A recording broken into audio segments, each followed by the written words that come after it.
नमस्कार, स्वागत है आप सभी का। यूपी में कल वीकेंड लॉकडाउन पर हो सकता है फैसला। टीम 11 की बैठक में कल फैसला मुमकिन है। आज सुबह खत्म हुआ है 35 घंटे का कोरोना कर्फ्यू और अगले हफ्ते क्या लॉकडाउन लग सकता है वीकेंड पर, इस पर आज फैसला हो सकता है। पूरी तरह से लॉकडाउन लगाने से इनकार किया है मुख्यमंत्री ने, यह भी सूत्रों के हवाले से खबर आ रही है, लेकिन वीकेंड लॉकडाउन पर हो सकता है फैसला। अजीत सिंह हमारे संवाददाता मेरे साथ जुड़ गए हैं। अजीत, तो इस कोरोना के आंधी के बीच सरकार क्या मंथन कर रही है इस वक्त? देखिए, बिल्कुल अजय, मुख्यमंत्री ने सीधे तौर पर जब अफसरों ने कहा कि लॉकडाउन लगाना चाहिए, उन्होंने सीधे तौर पर मना कर दिया और कहा लॉकडाउन इसका सलूशन नहीं है और आप व्यवस्थाओं को मजबूत करिए, हॉस्पिटल में बेड बढ़ाइए, ऑक्सीजन दीजिए, जो उनका इलाज है वो करिए। उन्होंने फुल लॉकडाउन को फिलहाल सीधे तौर पर मना कर दिया और कहा कि वीकेंड लॉकडाउन जारी हो सकता है। इसको लेकर अधिकारी जो है वो खाका तैयार करें तो कल इस पर फैसला हो सकता है। यानी जो वीकेंड होता है सैटरडे संडे, उस पर लॉकडाउन पर विचार कर रही है सरकार। हालांकि अभी उसकी जो खबर है वो कल पुष्ट तौर पर आएगी कि जो लॉकडाउन की रूपरेखा होगी वीकेंड लॉकडाउन की वो क्या होगी। जिस तरह 35 घंटे का इस बार कर्फ्यू लगा था, क्या उस तरह होगी या फिर उसमें कोई बदलाव होगा। दूसरी तरफ जो सुविधाएं हैं उसको लेकर मुख्यमंत्री ने कहा कि हर जगह हो, चाहे ऑक्सीजन की बात हो, चाहे बेड की बात हो, चाहे डॉक्टर्स की बात हो, दवाओं की बात हो, सब जगह उपलब्ध है और कड़े निर्देश दिए कि लॉकडाउन से काम नहीं चलेगा, आप लोग व्यवस्थाओं को मजबूत करिए। अजय, यानी कि लॉकडाउन पूरी तरह से तो लागू करने का कोई विचार फिलहाल नहीं है। वीकेंड लॉकडाउन पर फैसला हो सकता है और बाकी हर तरीके से कोरोना से जंग जारी रहेगी। बड़ी खबर इस वक्त अजीत हमारे संवाददाता मुझे बता रहे थे लखनऊ से। टीम 11 की बैठक में यह फैसला हो सकता है। आज 35 घंटे का कोरोना कर्फ्यू खत्म हुआ है वीकेंड का और अब आगे वीकेंड में, अगले वीकेंड में क्या लॉकडाउन होगा पूरी तरह से, इस वक्त यही सूत्रों के हवाले से जानकारी मिल रही है। पूरी तरह से लॉकडाउन लगाने से तो इनकार किया है, जो सूत्र हमारे बता रहे हैं, इनकार किया है सीएम ने। लेकिन इस वक्त इस पर जरूर मंथन चल रहा है कि क्या वीकेंड में यानी शनिवार रविवार को पूरी तरह से लॉकडाउन लगा दिया जाए। बताते हैं आपको क्या रही सीएम की समीक्षा बैठक की बड़ी बातें। रेमडेसिविर और दूसरी जरूरी दवाओं की कालाबाजारी करने पर गैंगस्टर एक्ट लगेगा, एनएसए लगेगा। रेमडेसिविर समेत दूसरी दवाओं की कमी नहीं है, सभी जिलों को मुहैया करवाई जाएगी दवा, ये कहा गया है। रेमडेसिविर के 2000 से 3000 वायल आज यूपी को मिलेंगे। प्रदेश में ऑक्सीजन के उत्पादन करने वाली सभी औद्योगिक इकाइयों से कोऑर्डिनेट करके ऑक्सीजन की आपूर्ति कराएंगे। एमएसएमई मंत्री एसीएस एमएसएमई मॉनिटरिंग करें। डीआरडीओ की मदद से अगले 2-3 दिन में 220 सिलेंडर वाला ऑक्सीजन प्लांट भी बन जाएगा। बलरामपुर हॉस्पिटल में 225 बेड की संख्या बढ़ा करके 700 कर दी जाएगी। 100 बेड वाले अस्पतालों में ऑक्सीजन प्लांट लगाए जाएंगे। विधायक निधि का इस्तेमाल होगा। मास्क के अनिवार्य उपयोग को सख्ती से लागू कराया जाए। दूसरी बार पकड़े गए लोगों से 10,000 का जुर्माना लिया जाए, उनकी फोटो सार्वजनिक हो। प्रदेश में रोजाना 2 लाख टेस्ट हो रहे हैं, इन्हें और बढ़ाया जाए।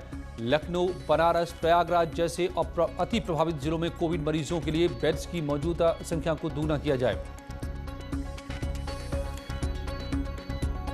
और बड़ी खबर इस वक्त और आ रही है, कोरोना पर प्रधानमंत्री की बैठक है। कोरोना पर पीएम मोदी की बैठक, डॉक्टर्स के साथ पीएम मोदी की बैठक होगी। शाम 4:30 बजे ये बैठक होगी। दवा कंपनियों के साथ भी पीएम की बैठक होगी। शाम 6 बजे दूसरी बैठक है। वीडियो कॉन्फ्रेंसिंग से बैठक करेंगे पीएम मोदी, डॉक्टर्स के साथ बैठक करेंगे। कोरोना चरम पर है इस वक्त। आज पीएम मोदी डॉक्टर्स के साथ बैठक करेंगे। शाम 6 बजे दूसरी बैठक, डॉक्टर से सीधे रूबरू होंगे पीएम मोदी।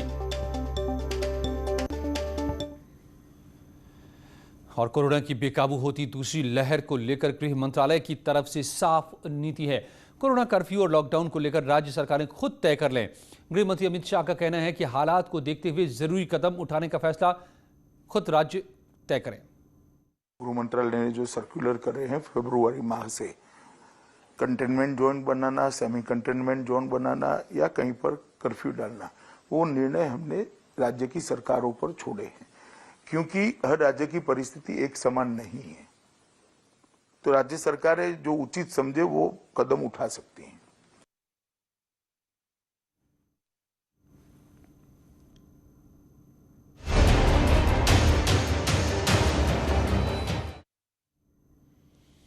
लेकिन देश की राजधानी में लॉकडाउन का बड़ा फैसला हो ही गया, लेना ही पड़ा दिल्ली सरकार को। दिल्ली में आज से लॉकडाउन, रात 10 बजे से शुरू होगा लॉकडाउन। सोमवार सुबह 5 बजे तक लॉकडाउन रहेगा।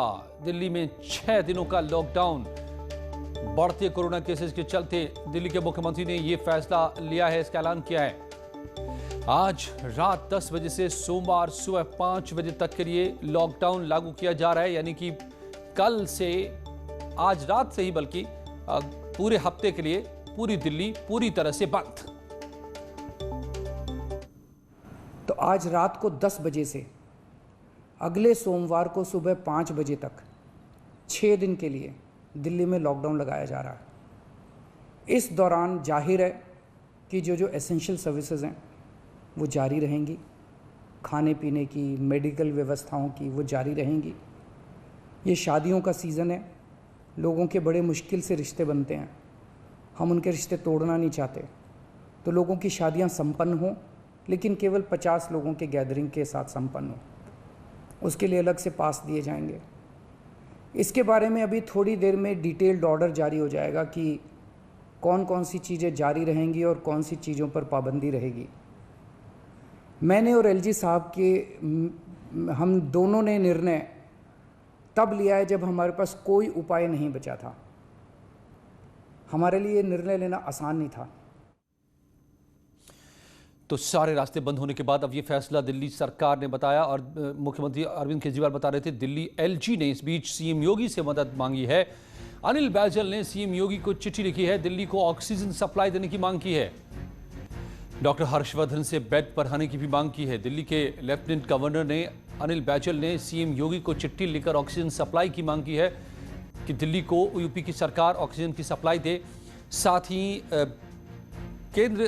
केंद्रीय स्वास्थ्य मंत्री डॉक्टर हर्षवर्धन से भी बेड बढ़ाने की भी मांग की है। दिल्ली में बड़ी तादाद में पेशेंट्स सामने आ रहे हैं, कोरोना पॉजिटिव सामने आ रहे हैं, हॉस्पिटल्स में बेड्स की किल्लत हो रही है, लोग सड़क पर नजर आ रहे हैं इलाज कराने के लिए। ऐसे में अब एलजी ने, लेफ्टिनेंट गवर्नर ने मदद मांगी है यूपी की सरकार से ऑक्सीजन की, तो केंद्र सरकार से अस्पतालों में बेड बढ़ाने की। और दिल्ली के मुख्यमंत्री अरविंद केजरीवाल ने राजधानी में 6 दिन के लॉकडाउन का ऐलान किया है, जिसके कुछ मिनट बाद ही कई शराब ठेकों पर लोगों का हुजूम उमड़ पड़ा। गीता कॉलोनी के शिवपुरी इलाके के शराब ठेके पर देखिए कैसे सैकड़ों लोगों की भीड़ पहुंच गई। सोशल डिस्टेंसिंग की तो छोड़िए, लोग एक दूसरे पर चढ़े बैठे हैं। कई लोग तो मास्क भी नहीं लगाए हैं, इनके चेहरे पर जो मास्क थे वो मुंह से नीचे था मास्क। जरा सोचिए, इनमें अगर कोई भी एक संक्रमित हुआ तो बाकी कोई नहीं बच पाएगा। हम लेने आए एक बोतल 2 कौए, इसलिए लेने आया कि ये अल्को, इसमें इंजेक्शन फायदा नहीं करेगा, ये अल्को फायदा करेगी। हाँ, ये जितनी दारू बिकेगी उतने बंदे सही रहेंगे जो शराबी है। तो शराबियों को फर्क पड़ेगा। ये दवाई से हमारे को कोई असर नहीं होगा, हमारे को पैक से असर होएगा। मेरे को 35 साल हो गया पीते हुए, मैंने आज तक कोई डोज नहीं ली दूसरी। ये लेती हूँ एक पैक रोज का, उसमें हमारी डोज चल रही है।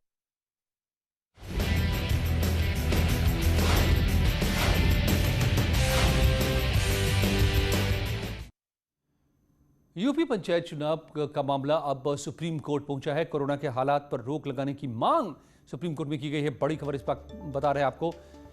ग्राम पंचायत चुनाव पर रोक की मांग के साथ याचिका दाखिल की गई है। इलाहाबाद हाईकोर्ट के आदेश के खिलाफ ये याचिका दाखिल की गई है। हाईकोर्ट ने चुनाव जारी रखने की दी है इजाजत।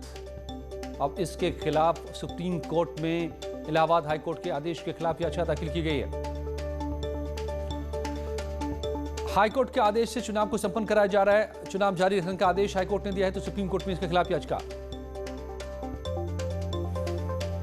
कोरोना के बिगड़ते हालात को लेकर अब मांग उठ रही है कि चुनाव को स्थगित कर दिया जाए इस वक्त। लेकिन इलाहाबाद हाईकोर्ट के फैसले के हिसाब से सरकार चुनाव करा रही है।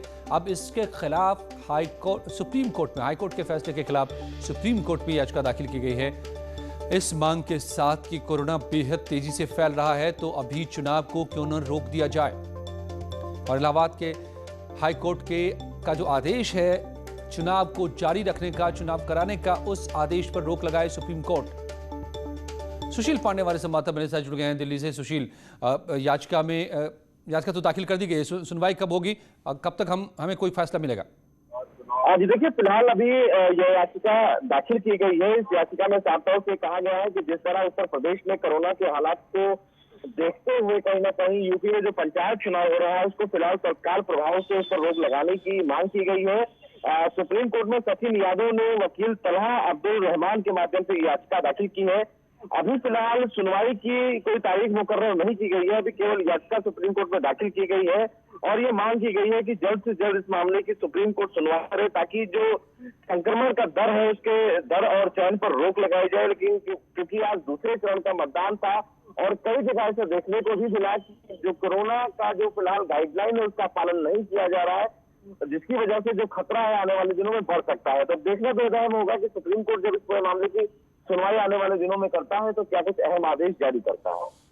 बेहद अहम होगा ये उत्तर प्रदेश के लिहाज से कि क्या चुनाव जारी रहता है या उस पर सुप्रीम कोर्ट की तरफ से रोक लग जाती है। धन्यवाद सुशील आपका।